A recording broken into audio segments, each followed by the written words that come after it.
গ্রীষ্ম বর্ষা বিনীতি ভরসা। হ্যাঁ, বিনীত শপিং সিটি। নমস্কার, আপনারা দেখছেন হুগলি আপডেট। আপনাদের সঙ্গে আমি উষা। আসছি খবরে।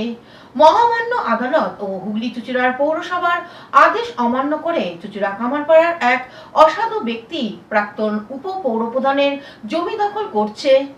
হুগলি চুঁচুড়ার পৌরসভার 23 নম্বর ওয়ার্ডের কামারপাড়ার এলাকার এক অসাধু ব্যক্তি মদন ভরের দৌরাত্মে অতিষ্ঠ সাধারণ মানুষ থেকে শহরের প্রাক্তন পৌরপ্রধান আরতি ঘোষ সহ হুগলি চুঁচুড়ার পৌরসভার কাউন্সিলর পৌরপ্রধানরা কামারপাড়া এলাকায় রাস্তার ধারে প্রাক্তন পৌরপ্রধান আরতি ঘোষের বেশ কয়েক কাঠা জমি আছে, তাতে ছিল 4টি দোকান ঘর। পাশের প্রতিবেশী মদন ভর প্রায় 1 বছর আগে ওই স্থান দখল করে নেন।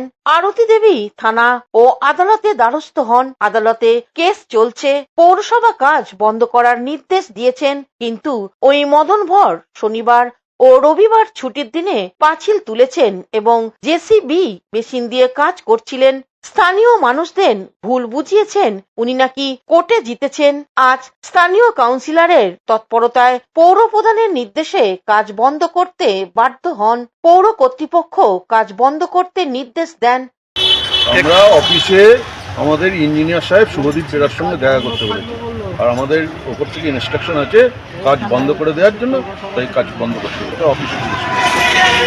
ঘটনা প্রসঙ্গে 23 নম্বর ওয়ার্ডের কাউন্সিলর দিব্যেন্দু অধিকারী বলেন, আমার পাড়া এই অঞ্চলের মদন ভর, ওনার সঙ্গে পৌরসভা এবং আরতি ঘোষের সঙ্গে কেস চলছে।